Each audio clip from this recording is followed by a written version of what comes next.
over 4 miles, and I don't think I saw half of the racetrack when I was there, and I felt like we walked around the whole thing.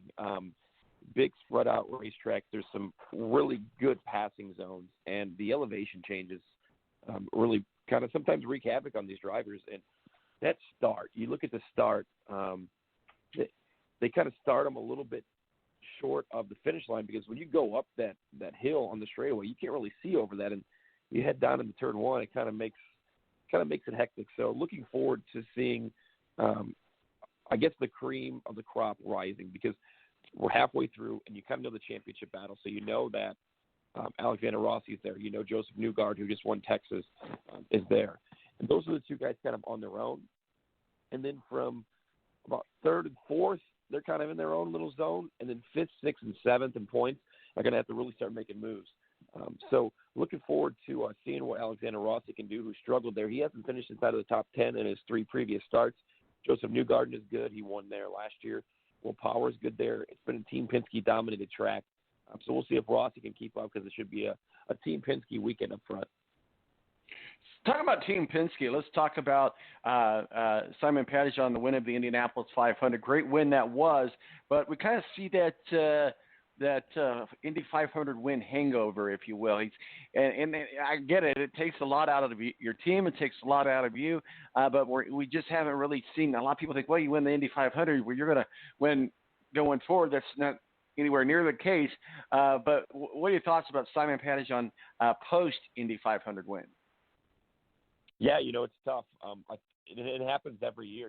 You win the 500 and you're up early on Monday morning after celebrating Sunday night, and then you're off to New York to do some media things. Next thing you know, it's Thursday, and hey, you got to get in the car the next day on Friday to go to one of the toughest tracks in Detroit, which is a street circuit. And by the way, you don't just run one race this weekend, you run 2. That seems to happen almost every year. I think Will Power was the first guy to finish inside of the top 6 in like the last 10 years in that first race after the 500. Pageau's, he came into the month of May, and there was a lot of rumors, a lot of rumblings that, hey, he's going to end up going somewhere else, and Roger Penske was going to give him the boot and bring in Alexander Rossi. I don't think it's going to happen now in the month of May, but, that team isn't as great as they should be, which is really hard for me to say because of what they did in the month of May. But there's been a lot of consistency, but Roger expects podiums and wins, and Pageau's just kind of been flirting in around 5th to 8th almost every race besides what he did in the month of May. So what he did in the month of May really kept him on Team Penske for another year or two.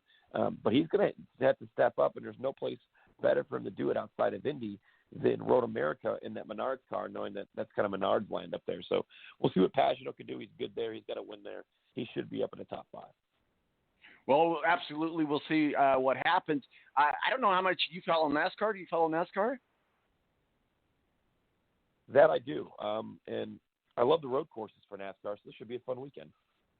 Yeah, Sonoma, and we were just talking in our last segment a little bit about the carousel and the full course. This is the first time that anybody on that field has ever driven the full course for NASCAR. What are your thoughts about Sonoma opening up the full course to NASCAR? Yeah, I think it's cool. I think it's different. You would wonder if maybe Watkins Glen would do that as well, but I think Watkins Glen is, 7 miles, so they probably would think twice about it. Sonoma just, and bear with me when I say this, it reminds me of Martinsville and Bristol, because normally your car does not come back without a ding or a scratch or the bumper ripped off. I mean, it is so, all the braking zones kind of stacks up the field, and your car ends up looking like you just ran at Martinsville or you ran at Bristol. But I think it's cool if they've opened up the entire track. There'll be something different for fans. It'll be something new to watch, and it'll be interesting to see. I know the big broadcast this weekend with Darrell Waltrip being his last. I know a lot of people are looking forward to that. Stuart Haas has been great there. Clint Boyer's got a win. We know Tony Stewart got his last career win there as well. So I'm looking for a guy like Daniel Suarez to possibly contend first and get his first career NASCAR win this weekend. Yeah, you mentioned Darrell Waltrip. I mean, I tell you what an awesome career he has had. And, I think a lot of people have grown up either watching or listening. Watching him in a race car or listening to him in the play-by-play booth. And obviously he coined the phrase, or at least made it popular, boogity, boogity, boogity, boogity. it's going to be odd not hearing that at the beginning of the race. Surely what they should do is just have that taped and continue to run that, even though he's retired. What are your thoughts on the careers of Waltrip there? Yeah, I mean, growing up, obviously, I was a '90s kid, so I just remember that 17 car and the Tide car that he ran. And he had great success in the '70s and '80s. They mentioned, I think Darrell Waltrip said this might be the last race they ever go to, which I don't know if that's true because somebody along the way, especially Bristol, is going to honor him, or maybe Kentucky in his home track because he's from the state of Kentucky. But a great career, and him and Jeff Gordon have been good together the last couple of years, and you get to a point where, hey, it's time to. I mean, it's a grind. It's a grind for the drivers. It's a grind for the broadcasters. NASCAR, it's week in and week out. There's no stopping. You're in different states every weekend. So, it's been a great career, and looking forward to all the tributes that they'll have for him over the weekend. Yeah, absolutely. A few weeks ago, before the race, they ran a montage or tribute of him, and then he just got all choked up. Just totally lost his ability to talk on the air. So that it meant a lot to him. So it's going to be hard for him to walk away or go away. So we'll see what happens. Let's go into the NBA draft. Big night for Zion Williamson. Obviously, that's the title of our show. Here comes Zion. I do want to get to those with you, but let's talk a little bit on the homer card. Let's talk about Romeo going and teaming up over there at Carson with the kid from Purdue at Boston. Romeo, we knew it was going to be a one and done. A lot of people thought he was a disappointment at IU. I don't necessarily subscribe to that. I am one of those guys that thought that maybe he could have done a better job by sticking around. And there again, I'm scratching my head and wondering what Pritchard was thinking with the Pacers. I mean, I know they got plenty of cap space. I know you draft for the future. I get that. I understand that. So I know that's a lot to talk about, but those are the three topics that I wanted to make sure that we covered with you. So what are your thoughts on Zion, the kid from Purdue, Carson, and then the Pacers? The thing with Zion that I thought about kind of throughout this entire process was, him going to New York, which is what everybody thought was going to happen. He was going to be with the Knicks. They were going to get that draft lottery. Zion was going to take over the Big Apple. And then the Pelicans get that number 1 overall pick. And you're like, wow, that changes a lot of aspects because it kind of adds the dynamics with AD and where's he going to go. Anthony Davis gets traded. And then you've got you acquire that 4th pick. So you've got, the 2 of the top 4 picks in the draft. And I think Zion's kind of taken this popularity, and he's ran with it with a smile on his face. I thought it was funny. He said, somebody saw me in New Orleans eating, and they said that I was eating chicken fingers. No, that was my 7-year-old brother. I definitely got the shrimp and tried the gumbo and tried the New Orleans type of flavor. So I think Zion's I like the guy. I think he's going to be a dominant player, and it's been kind of fun to kind of watch how fun he's had. With Romeo Langford, I'm not as down on the kid as a lot of people have been. Like you said, some people say, oh, well, do I think he sleepwalked through IU? Yeah, absolutely. Do I think he was in the best of situations with coaching? Probably not. And there's room for improvement there. But I think with Romeo Langford, when you look at what the Celtics have done with Jason Tatum, you kind of look at Romeo and say, okay, he's not going to be a superstar tomorrow. Okay, let's put some meat on him and work on his jump shot, which Brad Stevens can do. Let's do that and then see if we can get this kid to be not a superstar, but a good NBA player that has a good NBA career. Because that's what Boston needs. Boston's going to get those superstars in free agency like they got Kyrie a year ago. Whether or not he stays is another story. Obviously, he's probably not going to. But with Romeo, I think he's in a great system. Carson Edwards goes there too. Carson Edwards has a chance to knock down shots and come off that bench.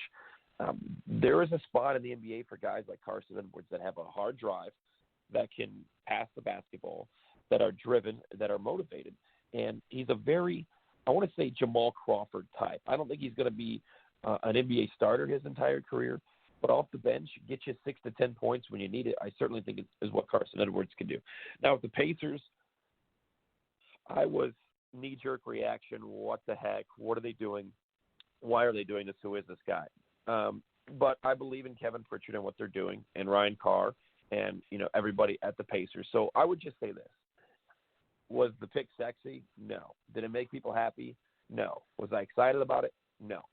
But if they were excited that this guy fell to them at 18, then you have to go with it and say, okay, at 19 years old, can they mold him into something? A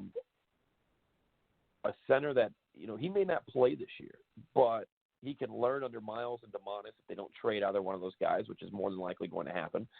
And we'll see if he can shoot the three. They kept talking, he shot 32% from three. He can step out. He's a big man that can spread the floor. I think that the NBA is going to the smaller guy where you got to have a 3-point. I think they want him to end up being what we saw in Brook Lopez. You can rebound and you can bruise down low, but if you can step out and hit the three, you can do that. And it'll be interesting to see when he gets to Indiana. Obviously, he's always here, but what kind of playing time he gets and where he fits if Miles and DeMonis are still here. Yeah, absolutely, and we know we've got some unrestricted free agents coming up, so we'll see what July brings. Obviously, Indiana has the cap space, they have the financials, so they can spend a little money and they can do a little shopping. So we'll see how that plays out. You mentioned Anthony Davis, and Anthony Davis gets traded to the Lakers, and we talk about someone owning a city. LeBron James owns that city, and he has the. Clay Travis had an interesting take on something this week, and I don't know if you listened to him. I'm a big fan of his, but he had an interesting take on this announcement this week that coming up in Space Jam 2, co-starring with LeBron James, is Anthony Davis. Well, the production company that's producing Space Jam 2 is owned by LeBron James. So one might wonder if he will leverage Space Jam 2 to get the players that he wants. Hey, take a little less from the Lakers, make a little bit more money from Space Jam 2. Two completely different contracts. They're completely allowed to do that. Is LeBron James walking that line of manipulation there? Yeah, I mean, if that doesn't sound like tampering in the weirdest of roundabout ways, it kind of does.